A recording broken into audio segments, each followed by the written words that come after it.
Alright, we are going to start with this triangle, and here's a question.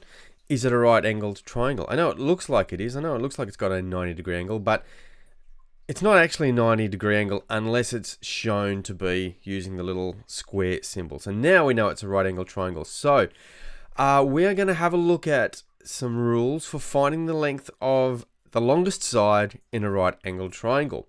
So I've got a couple of sides. I've got this one here, which is always the longest one. It's the one opposite the right angle. Okay, as I have a look at any triangle, the one opposite that right angle is always going to be the longest.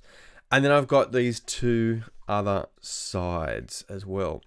So here's my formula. If I want to find the length of the longest side, it equals the square root of one side squared plus the other side squared. You might have known this also as Pythagoras' theorem, or Pythagoras theorem. Pythagoras' not sure. Anyway, Pythagoras theorem.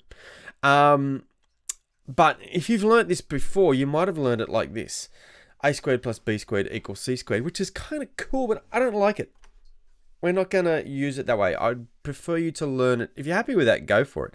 I'd prefer you to use this, this one I'm going to show you, just because I kind of think, first of all, here's one of the reasons why.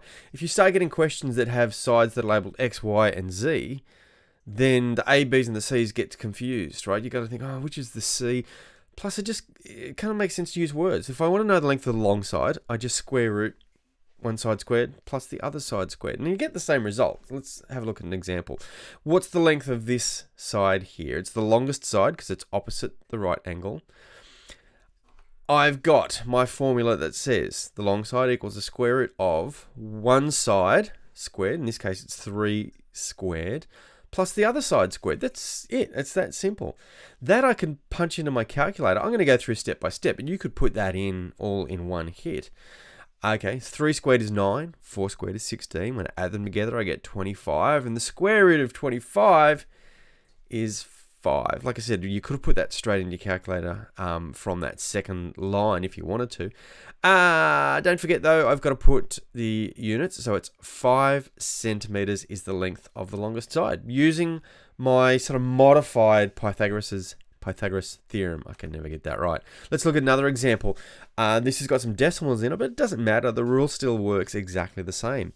The long side equals the square root of one side squared plus the other side squared. Okay, having a look, I can see that I've got one side is 2.8, so I put 2.8 squared.